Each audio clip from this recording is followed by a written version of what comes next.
files, which reveal the names of 22,000 jihadists from more than 51 countries, including Britain. Well, the documents detail their addresses, phone numbers, and provide crucial information about how they joined the terror group. The former head of counter-terrorism at MI6 told us the files are a goldmine of information in the fight against IS. Well, the Home Secretary, Theresa May, has this morning responded to our report and stressed the importance of why countries need to work together to eliminate IS. Our chief correspondent, Stuart Ramsey, has this exclusive report.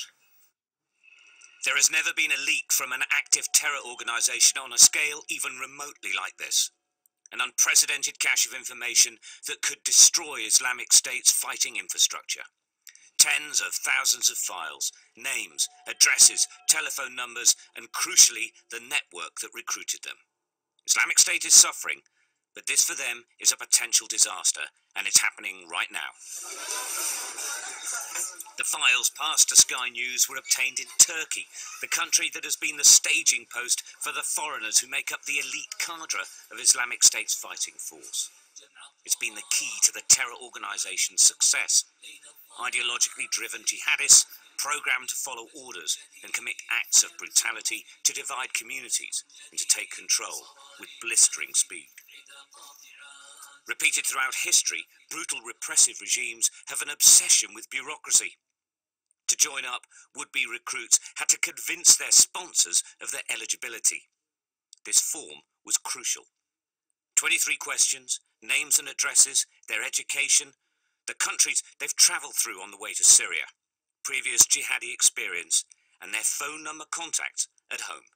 I've got to work till I'm dead and meet my grave. A lot of the names are well known to us. Abdel Barry, a 26-year-old from London, entered in 2013 after visiting Libya, Egypt and Turkey. He's designated a fighter. In the UK, he was better known as a rap artist. His whereabouts are unknown. Another jihadi, now dead after being hit by a drone, is Junaid Hussain, the head of the Islamic State's media wing, who plotted to attack the UK with his wife, former punk rocker Sally Jones. Her whereabouts are unknown. This is a message to the brothers who stayed behind. And Riyad Khan from Cardiff, who also entered in 2013, well known for appearing in this Islamic State propaganda video. He was later killed. Just dealing with this huge amount of data is staggeringly time-consuming. There is simply so much. It came from this man, a Free Syrian Army convert to Islamic State. Abu Hamed, he calls himself. Disillusioned with the Islamic State leadership, its takeover by Ba'athist party commanders from Iraq, and a total collapse in the Islamic rules he supported, he decided to quit. أنا بدي أطلب من الناس اللي جوا منضم على تنظيم كذب يدعي الإسلام ما فيه شيء بيطابق لشرع الإسلام أبدا بعيد عن الإسلام. I met him in a secret location in Sanilurfa in Turkey, where he finds refuge with his Turkish Arab family. He makes 2 points. First, that IS is finished in Syria, and second, that they're working hand in hand with the Syrian government. Is this information so important that it could actually destroy Daesh? إن شاء الله إذا وقعت بإيد أشخاص عرفوا يستخدموه أكيد. And if you were to tell someone how to use it, what would you tell them? هاي معلومات استخباراتية أكيد الاستخباراتية اللي راح تشتغل عنا. يعني بنصح إنه تتسلم لناس عم تشتغل ضد داعش. الناس اللي فعلا مستنية شيء لتشتغل ضد داعش، مو تتسلم لناس مشان تبيعها وتشتريها وترجع ترجعها على التنظيم. The Islamic State files reveal a very sophisticated system of analysis. Recruits would enter through a series of points across the Turkish border. Joining Islamic State wasn't a case of just turning up. The would-be jihadists had to give an awful lot of their personal information away, including their real names, which they always changed, telephone numbers if they had them, where they're from, and crucially, who sponsored them and brought them into the organisation. Now, that information was top secret and was entrusted to the head of internal security for Islamic State, and he put them on memory sticks. The information on this could bring down the entire network. Not just in Iraq and Syria, but across the world. Because wherever they came from, if they joined up, it's on here. Our analysis of the files reveal that jihadists have made their way to Syria from at least 51 nations across the globe. Many, of course, have now returned home. From the attacks in Tunisia through to the Bataclan theatre massacre in Paris, it's clear that the Islamic State is attempting to move its base of operations abroad. The security services are right now warning of more high-profile attacks. These files are simply the best intelligence that's ever existed about Islamic State. Certainly the best they could hope for. Stuart Ramsey, Sky News, on the Turkey-Syria border. Well, leading security experts say the IS files provide the most significant intelligence yet on the terror group. The vast haul of information has been passed to the authorities and could lead them to the individuals who radicalise the jihadists and help them join IS. Sky's technology correspondent Tom Cheshire has more. The documents obtained by Sky News on Islamic State are an extraordinary intelligence resource. Their sheer scale is impressive, but even more valuable is the level of detail. Well, it's a fantastic coup, and it will be an absolute goldmine of information of enormous significance and interest to very many people, but of course particularly the security and intelligence services. In fact, there hasn't been anything at all like this really since the discovery of the Sinjar records, they were called, in 2007. One telling detail: who recommended them to the Islamic State. It will give them an indication of not just who they are, where they come from, but will be able to potentially lead them to the people that radicalize these individuals as well as facilitated their departure. And it's those people that are really key.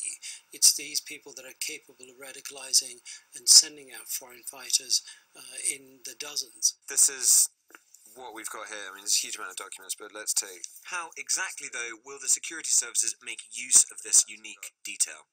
Understanding the ways in which people were recruited, how they travelled, what connections they made on the way there is hugely important, because we've learnt over the last 2 or 3 years that it's the relationships that allow you to map the provenance, but also the capability of IS to recruit and retain people.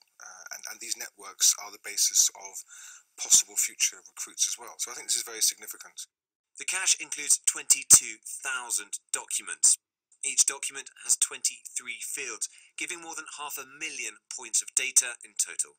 That might sound like a bewildering amount of data for a human to wade through, but that's where machine intelligence comes in. Computers can plug in this data, look through it, and create entire network structures of the Islamic State, and hopefully find links that human analysts would miss. The documents also contain categories for level of obedience and time and place of death. Those could be useful in counter-propaganda. It is an information war with the Islamic State as much as anything else, and this is a huge weapon. Tom Cheshire, Sky News. Well, Home Secretary Theresa May is in Brussels, and when asked about Stuart Ramsey's report on IS, she responded saying that countries must do more to tackle terrorists. Daesh poses a severe threat. The threat level in the United Kingdom is at severe, and we have seen the attacks that have been perpetrated on mainland Europe over the last year. That is why it is so important for us to work together to counter this threat. That's why today I'm going to be working to press within the European Union alongside my French colleagues for more data sharing, but also other practical measures, as I say, for example, in dealing with restricting firearms as they move across Europe. Well, our chief correspondent Stuart Ramsey joins us now in the studio. And Stuart, extraordinary footage, extraordinary documents that you got there. What happens now? Well, there's going to be huge investigations across the world, I think. I suspect that the real focus is going to be on the people who either radicalised or were able to facilitate the entry into Syria and into Islamic State, the sponsors. I think they're the real key, because lots of the files that we've seen, many of the people are dead. And, you know, a lot of the foot soldiers that are going in will die in the fighting that's there. The network, of course, will still exist because they're bringing people in. What's slightly changed is that Islamic State, from our understanding and the way it seems, is giving up on Syria. It's thinking more about Iraq. It's thinking more about Libya. But it's also wanting people to attack in European countries and in other countries around the world. This is something we reported on really quite a long time ago, a change in policy. So the network will have changed. The direction of perhaps the fighters will have changed, but the network will still exist, and that's what I suspect the authorities will want to go after. And what this gives us, these documents, these 22,000 bits of information, are facts, are numbers rather than estimates, which is all we've really had up to now. That's right. How many were there? There's 22,000. It's actually more than that, but it's 22,000 that we know of on data that is so difficult to actually manipulate, if you like, because it's so vast. We can work out from when we get it, but it's actually moving it around that's really quite difficult. I suspect as we go forward, you're going to see Islamic State changing the way it works and exactly what happens with its own organisation. But clearly, the estimates between 20 and 40,000 people are certainly about right, and that tells us that. And this is the first time we've actually seen proper numbers, as you say. And the countries that are represented, 51 we've got another file that we've put under miscellaneous because the translations are still difficult, we haven't even got to them yet, but it was definitely 51 that we know straight away. Huge numbers come from Tunisia, the Middle East countries, but significant numbers from the whole of Europe, Britain obviously, but the United States, Canada, China as well.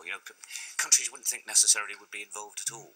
But also what's made it even more complicated is that we've got nationals, on a number of cases, nationals who are not born in Britain but are now living in Britain, who would come under the British jihadi group, if you like, but aren't filed under British because they were born in other countries. So trying to track those down has been quite complicated as well. And the stories that you've told, the individual stories of people who we already know about, we're aware of, but as you say, there are lots of other Britons on there that the security forces here in the UK we've got large lists of knowns, large lists of unknowns, and sort of large lists of sort of known. For the point of this report, we wanted to get over the facts that these things exist, but there are so many court cases taking place even now, which are linked to some of the names that we have, but they may only take a small part. The examples we used are cases that have been closed and they are dead or missing, but the cases against them are closed. Stuart, thanks very much. Lots more on this throughout the rest of the day here on Sky News. Well, there were calls this morning to investigate who leaked a story claiming the